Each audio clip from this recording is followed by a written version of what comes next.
Welcome to the WealthStack Podcast. I'm your host, Shannon Rosic, the Director of WealthStack Content and Solutions. I'm joined by Mark Gilbert, founder and CEO of Zocks. And today's topic, we're going to be diving into how redefining product reliability, client intelligence, and AI-powered compliance is transforming wealth tech and empowering financial advisors to better serve their clients. So a lot to unpack in this episode. Mark, thank you so much for joining me. Thank you. Thanks for having me. And I know you are abroad right now, so thank you, first off, for making the time, especially with such a large time difference. So appreciate it. The background is epic. I was saying when we were chatting before we jumped on here, it seems very techy, so very appropriate for this conversation. Thank you. Yeah. But I actually want to start this conversation with your background. And aside from podcast logistics, this will actually be the hardest question you'll get this entire conversation, because I want to know about what makes Mark, well, Mark, ultimately, on both the personal and professional side of things.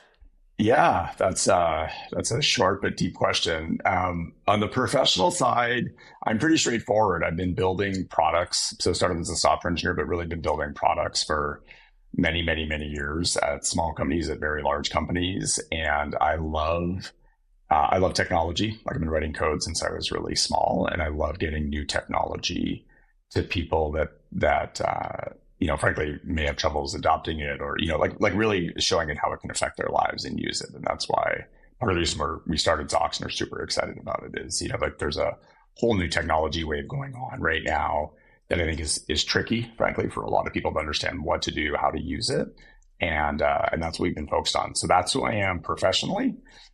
Personally, not very different. Have a family, hang out with my kids, do all the things, play some sports, watch them play sports as I get older. But yeah, all those things. So I have to ask, you said you started coding when you were little. How little are we talking? Pretty young. I don't remember, I'll date myself pretty badly if I start mentioning computers that I use, but I would say probably, 7, 8, 9, 10, somewhere in there. And then, yeah, I just loved it. I love building stuff. Kind of your typical engineer mindset, love building things, love trying to get new things together. And then it became a career, which was always great. Awesome. So very early on, you kind of had a sense of the direction you're going to go on. Yeah. And so before we get into the meat of the conversation, just because I'm so curious when people kind of find their calling early, was there a specific moment in time or a project or something that you saw that interested you and you said, yep, that fits what I want to do? Because at 7, 8 years old, I definitely was not thinking about coding. I'm pretty sure I was asking for a pony. So yeah. There wasn't a specific time. My father not dragged me, it was actually a huge fun thing to do. On the weekends, we'd go to his office sometimes where they had computers. Then we got one, started using that. I went through a phase where I had a number of friends that liked video games. And at that stage, you would, do those on more PCs and things like that, and then just went from there. Yeah, and then started working professionally writing software even at the end of high school. So yeah, pretty early. Oh, wow. All right. So then let's fast forward then a few years and talk about Zocks then. Just give a high level overview, who you serve, target audience, and I certainly have to ask about the name Zocks. Yeah. So we're an AI system focused purely on financial services. And so what we do is we really help financial advisors, RIAs, tax, CPAs, insurance agents work with clients and use AI to capture all that information for them, help them do things like reply to emails, fill out forms, all of these different things, take meeting notes and put all that in. And so, as I was mentioning earlier, we're essentially taking a lot of these AI technologies that have really been, coming out in the last few years and applying it to the way that they work. And with that, there's obviously a lot of security and privacy aspects and things like that. And so ultimately, we're there to really help, financial advisors scale their firms more and serve clients better, and save a ton of time, frankly, from the way they work today. So that's what we do. It's been great. It's been super rewarding. People typically love the impact we have and everything else.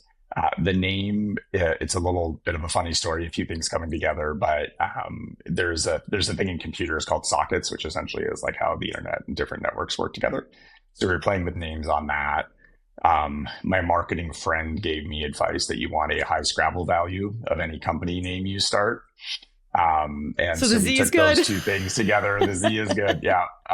So that was it. And then, put it all together, and it's been great. It's a little tricky at the start when you have a name like Zocks, but it definitely is a bit more unique. So it's, it helps with the recognition for sure. Yes, it is. It's certainly memorable. And I was going to say, I've seen you guys now out on the circuit everywhere. So clearly it's working and resonating. But I do appreciate the background and the context and want to dive into our first segment that I call Stats All Folks. And according to recent industry reports, 70% of businesses that work with AI partners see faster results from their projects. So I have to ask you, what are the implications for those not using AI yet or having some type of strategy around it?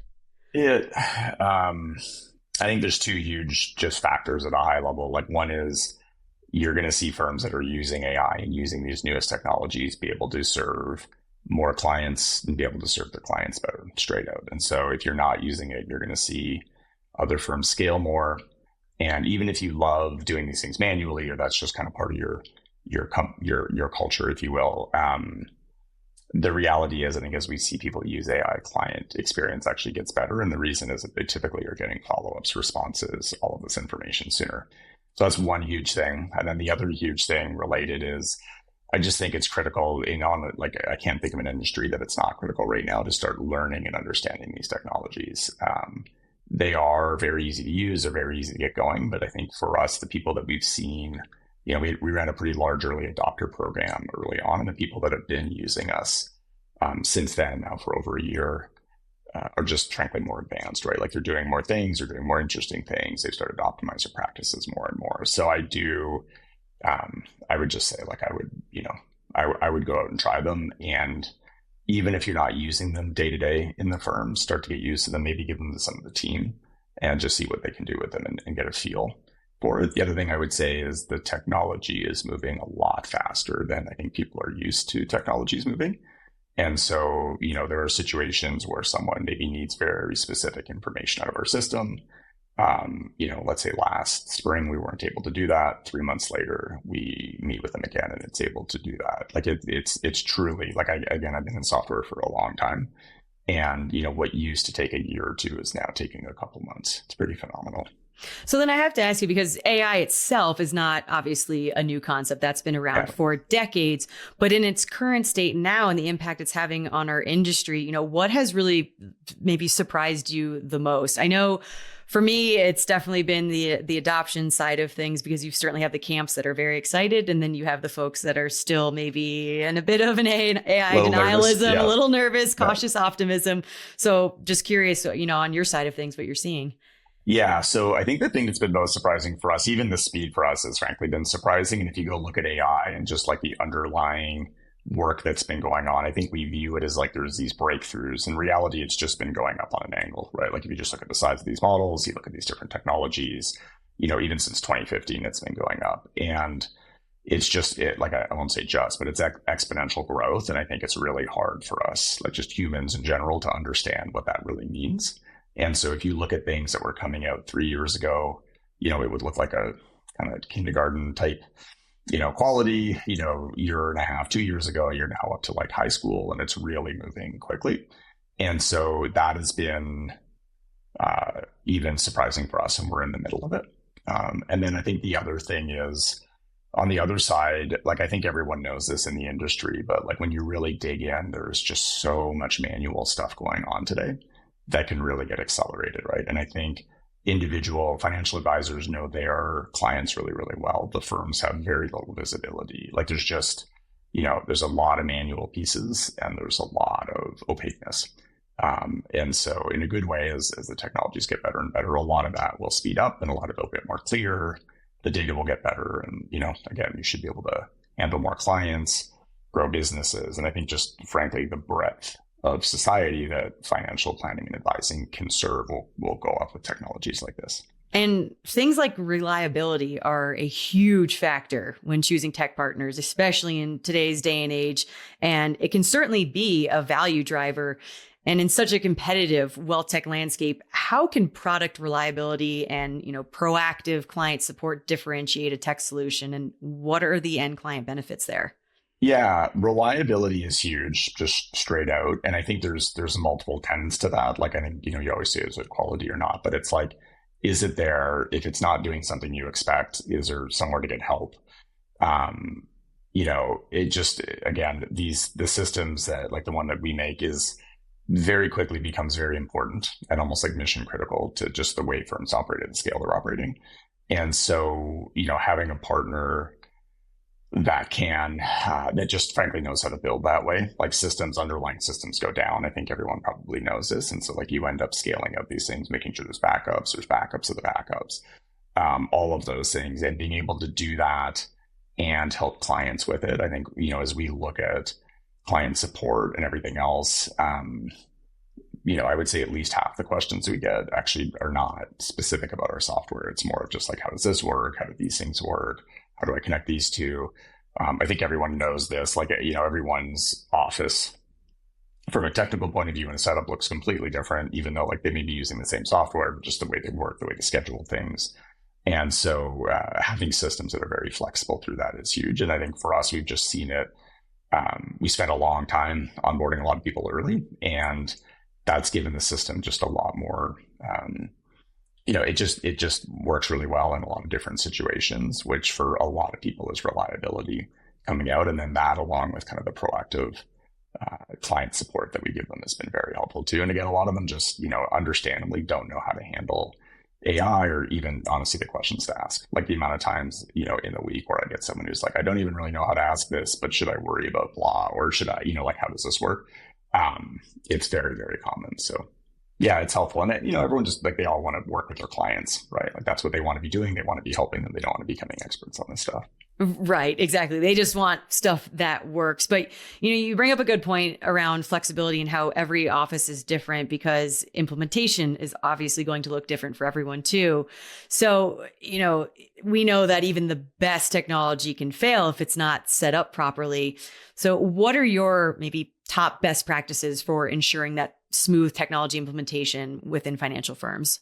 Yeah, so we do a few things, like even for single firms, a single person, single advisor, an independent person coming in.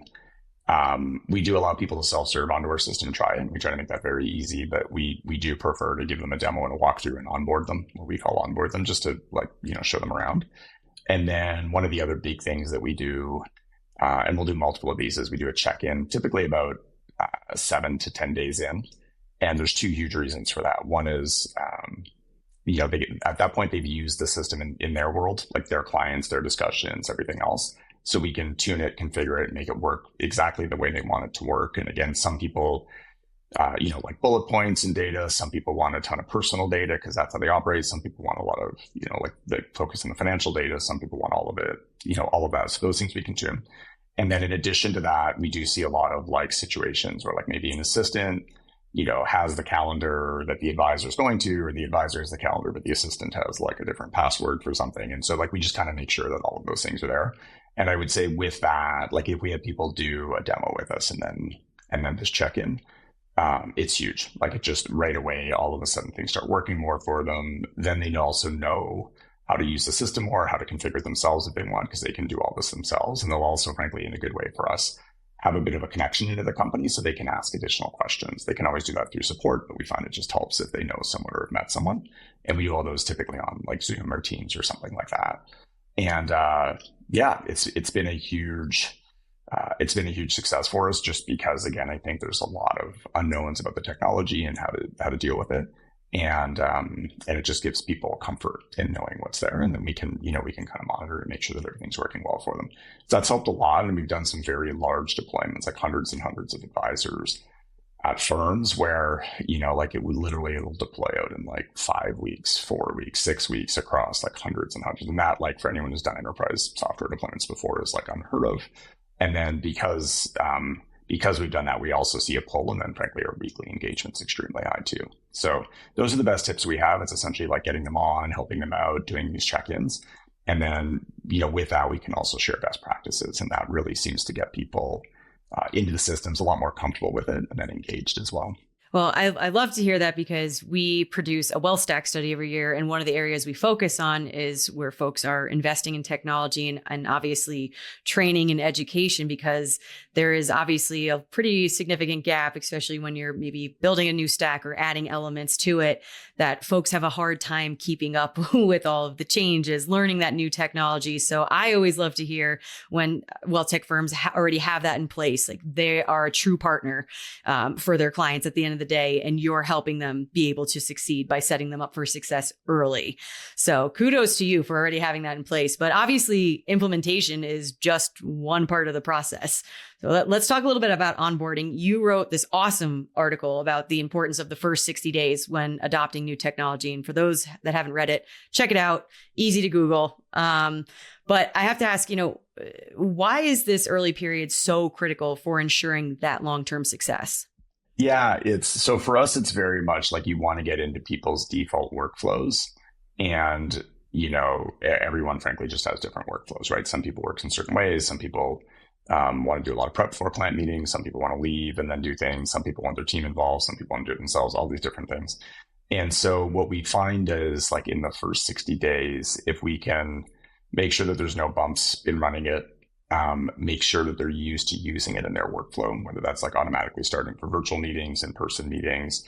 And we see all these things, like sometimes people are like, hey, I was using my phone. I thought that would be good, but I just, we want something in the meeting room and then we'll get an iPad, whatever it is, just to make that the firm like very comfortable using it. It has a huge impact on the value they see from like, as we work through that and you see the value they see, it's huge. And frankly, I would say like the only people really who run pilots who don't use our software at the end are really ones where you just don't get into their default workflow for some reason. There's just something, that's missing, or just the way they work. We haven't really cracked that yet. So I think it's hugely important. It's a lot like, for anyone who's ever tried to go to the gym regularly or, switch eating habits regularly, like I think you all know, like the first 3 to 4 weeks are really critical. And if you can make it so it's not an exception, it's not like you have to go rejigger your calendar to go to the gym or anything else. And you just kind of start, in our case, you just start using this thing when you're working with clients. It's a huge piece. And that's also where we see like some firms do a ton of phone calls, or even, very commonly you'll see clients just call advisors, they've known them for a long time. And so making sure that all those workflows are working, that they know exactly how to like add Zocks to those calls, in person, all that just helps a lot. But we find if you get that in the first, even really 30 days and then 60 days to the point where it's become like a habit, it's hugely different for it. And we also obviously want to show a lot of value in that time, which has been pretty good, thankfully. But yeah, it's just really making it as easy as possible for them. Oh, I love that. And I want to shift gears a little bit. So, you go through the implementation process, you go through the onboarding process. Let's talk about client intelligence. Bit of a buzzword right now. So how are platforms like Zocks transforming the way financial advisors harness client data to make better decisions and build those deeper relationships? Yeah. So if you think about this at a high level, like what we're really doing is we're taking conversations like this and, these client conversations that are really deep, and extracting data from those and making that data, available to you in all your systems. And so we're saving time, so you don't have to go put notes in CRM. Like we do that, we do follow-ups. But in addition to that, because this data is in this format, like it's structured, you can actually even start to do things like query it. And so you can ask people like, hey, what kind of car does Shannon drive, right? Like, do these people have grandkids who don't have retirement plan? Like education plans yet. Hopefully your grandkids may not have retirement plans yet. I don't know. And so you can start to query all these things. And what we see is the way that people operate of like, hey, who's bought a house recently? Who got married recently? Any of these things. Today you can say that would all be easy if everyone fills out the CRM system properly. Like just bluntly, nobody does that. Nope. And, if they do, it's typically in unstructured things. And so what it really allows you to do is like, before going into a meeting with a client, you get prep, you can ask it questions. And so you're going in warm, right away. If they talked about, again, let's say their granddaughter's ballet recital right before leaving the last meeting, that, and you're going in asking how it went. If they did something really big, like maybe they've been saving up for children's wedding or something like that, you ask them like, how are these things going? And so it makes the service much more personal. It allows you to scale that. I get very nervous about like trying to remember like details about people, especially if you haven't seen them in a few months. or their family and, like kids' names and, all that. So it just helps, frankly, across all those things. And what we see is with that information, like advisors know how to, typically good advisors know how to like help their clients make good decisions. But it's really getting them the information they need. And that's really what this client intelligence layer does.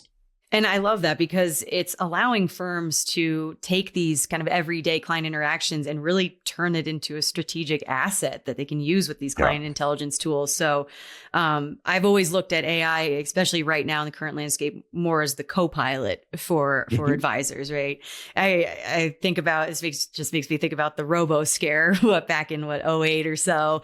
And everyone was freaking out that was going to take their jobs. Obviously, I don't think we're in Terminator territory yet by any means. There might be some folks out there that believe we're headed in that direction. Fine. But at least for now in our industry, it is encouraging to see for folks that have adopted this type of technology that they are putting it to use. They are really trying to go deeper with their clients. It's almost a bit like mind reading. Like clients are constantly saying, we want more out of our advisors. Well, they can't read your mind. So if you have all the data, that makes it a heck of a lot easier.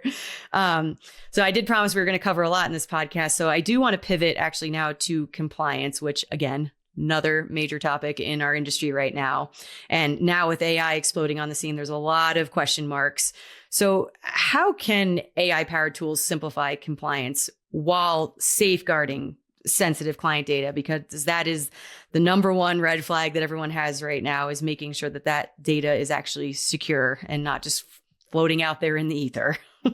Yeah, so we look at it in two ways. So compliance, these systems actually can help a lot with compliance. Compliance often is record keeping, right? To show that, like you looked at alternative investments potentially, you talked about your fee structure, or whatever, like you frankly gave sound advice. And so in a good way, you now have more clear notes on your client situation, the types of things that affect their risk, and, like different assets and products that may or may not be, suitable for them. And then we can also capture like where these discussions were, and so you don't end up in this like weird situation where there's some debate a year or two later with either a client or more likely their family, something happens to them around, did you do the right thing or not? Because you have these notes. So I think we've seen firms lean into that a lot. We typically, with a lot of the firms we work with specifically, are capturing some very specific data for compliance and putting it in like either the compliance systems or special spots in CRM for them. That's a huge piece. And then in parallel to that, the security and specifically the privacy piece, I would say the privacy piece is, security is obviously huge, but is even almost bigger and more important. And a lot of that is the compliance team being comfortable, but also frankly, the clients themselves being comfortable. And so as you look at the systems, like, we do a lot of things around, you can take PII out of the system if you want, you can edit, if you delete, we have no copies of this, like you can like just bluntly, the advisor fully controls the data, and that makes people a lot more comfortable. And then with that, just given the like how new the technology is and, frankly, like how the SEC will probably come out and get a little bit more specific on how they want people to deal with this. FINRA, will pipe in for its pieces as well. We have a lot of different, frankly, controls, but people can send the data and do different things with it. But ultimately for us, we don't record, which is a huge deal for like by default when, we're talking, what we do is we listen and we create like transcripts and information from that, but there's no audio recording, no video recording. From a privacy point of view, that we just found out in early testing, like the clients are much more comfortable with that because the advisor fully owns the data. If they leave the meeting and it's more of a, like a therapy session, let's say, than a financial planning session, they can delete pieces of that if it's just not appropriate to keep records. And then we can all go all the way to just keeping the facts. We can keep quotes of the people if they want. And I think we see that as we worked with different privacy experts, like the recording is the biggest thing for them. Directly quoting clients is the next piece. And then just kind of like summarizing what we talked about and, getting some data points is a lot lighter on privacy. And so we have controls around for that. And frankly, our customers are demanding it. Like as you go into not only large firms, but even small firms, they really want to make sure that the data is secure, that they fully own the data, and it's not going to end up going somewhere weird. And with AI, there's a risk of like training and all of these other things that they, really want to make sure are under control.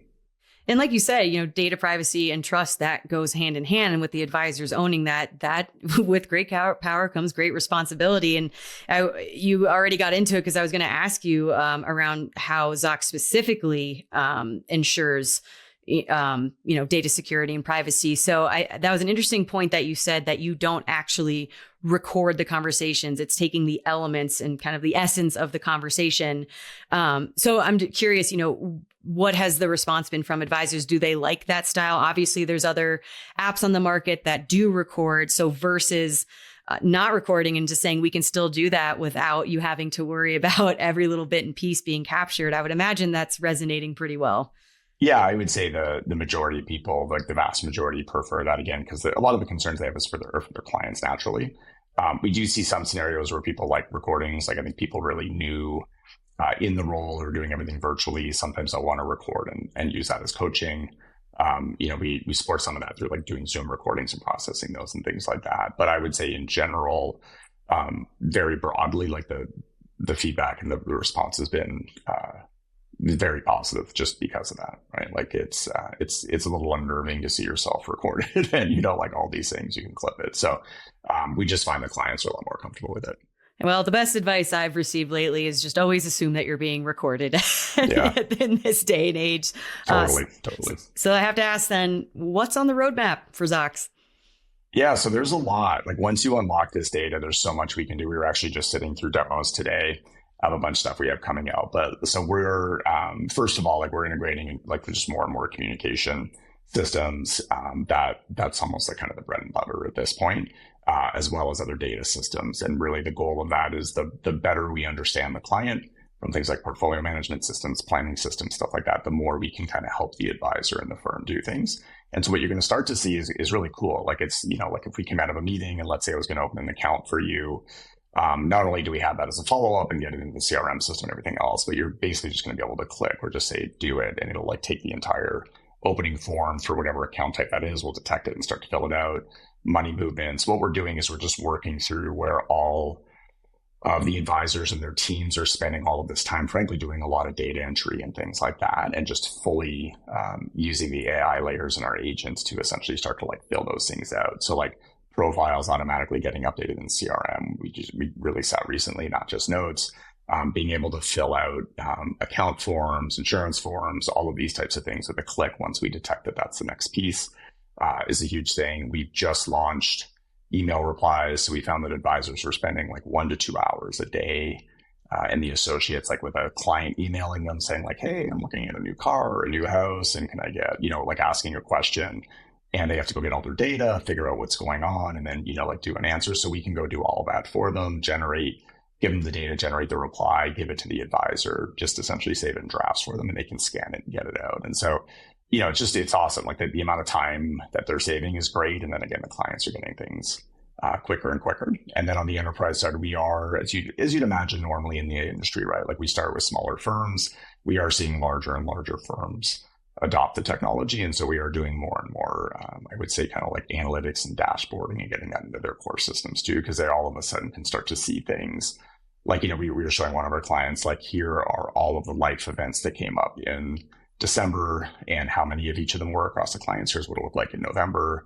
And the marketing person was just like, oh, like now I can actually start to like get material to get like, they just start to know what's going on. Like they're no longer guessing. So yeah, a lot of cool stuff. We're really excited. And as I said at the start, the area is moving very fast. So it's coming quick. Man, this would have helped me in my marketing roles in my past life. Yeah. So, and then trying to figure out the personas and dig in and assume this is the messaging they want.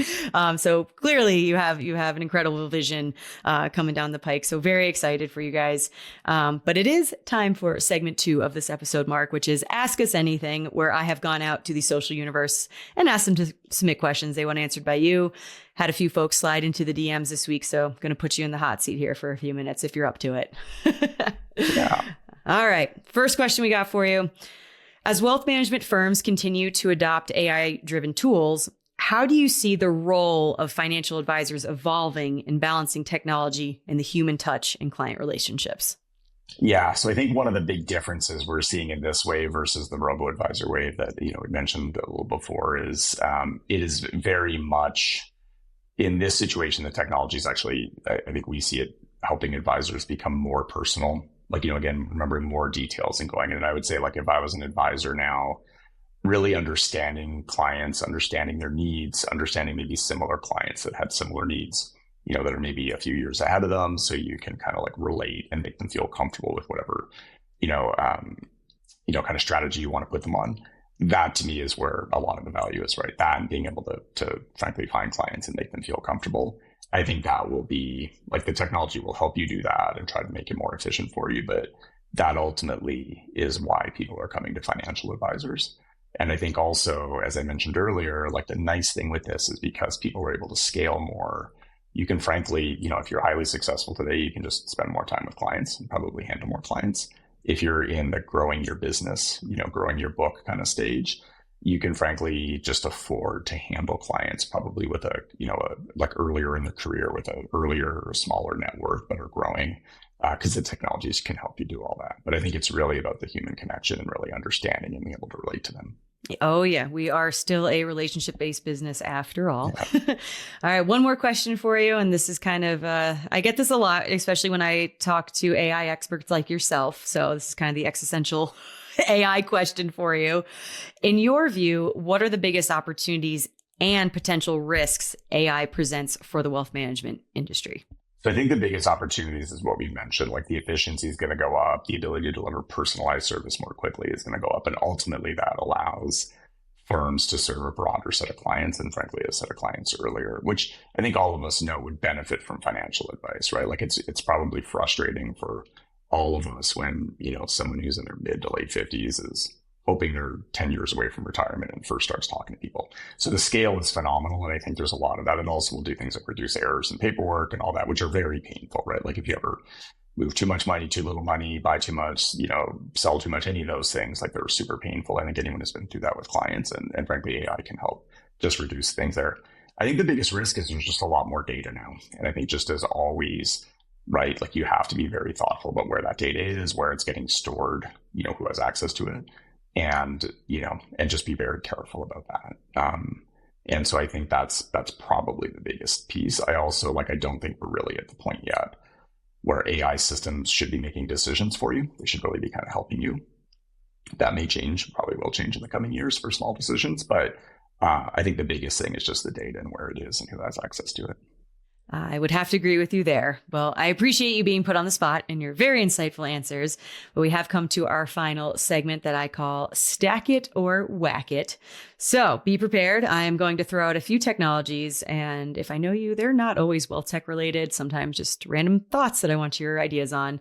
And you tell me if it is essentially worth the hype or not. So stack it, aka use it, whack it, aka lose it. So now that I know that you are a lifelong coder, then I have to ask, stack or whack quantum computing? Oh, in general or for financial advisors in the FinTech space? If you have a thought on it in general, and then we can certainly drill down into our space. It'll affect us in general. It will affect us in general. It is a long ways out from affecting me anyway. So probably most people. It's something to watch, but I don't think it's going to be, particularly relevant in the next few years. That's fair. So is it a stack it then or whack it for now? Yeah, I would say it's stack it, but it's hybrid on the distance stack. Asterisk. Yeah. Gotcha. Nope, that makes sense. All right. One more for you then. Wearable tech for financial alerts. So, are you into things like smartwatches, sending real-time investment updates and market alerts? Is it helpful or yet just another distraction for us? I am definitely for that scenario a whack it. I just don't I get enough alerts. I'm continually trying to reduce alerts. The one thing I think I see wearable tech for is, you can see smartwatches, frankly, for using something like Zocks and just understanding what clients are doing. I think there are different modalities, Apple Watch is a great example that help kind of bring technology into discussion, but keep it very personal. But I am a pretty big believer in less alerts is probably better for the majority of society. I would have to agree. Every time I have an app that says, do you want push notification? I'm like, no, I don't. Yeah, totally. I already know too much. Yeah, totally. Yeah. I don't need this. Even the summaries are now getting too large. I'm like, no. Yeah. Exactly. Completely agree. Information overload. Yep. Agree there. All right. Well, Mark, it has just been an absolute pleasure getting to know you and learning more about Zocks. Please tell listeners where they can find out more about you and what you're working on. Yeah, thanks, Shannon. Same here. I really appreciate the opportunity. So Our website is zocks.io, zocks.io. You can go there, you get a demo, you can see some videos, whatever you want to do. I'm Mark at zocks.io. Feel free to ping me. Also on LinkedIn pretty regularly, linkedin.com/in/MarkGil. And Zocks is pretty active on LinkedIn too. So hit us anywhere there. We'd love to chat with you. If you have questions, anything else, and keep updates on, or keep seeing updates on what we're up to as well. Fantastic. Definitely check them out, and be sure to like and subscribe to the WealthStack Podcast on all major podcasting platforms, and follow all things WealthStack on wealthmanagement.com, LinkedIn, and X. And if you want the in-person WealthStack experience, well, join me June 10th through 12th at the Boca Raton Resort in Florida for Wealth Management Edge. Thank you all for tuning in.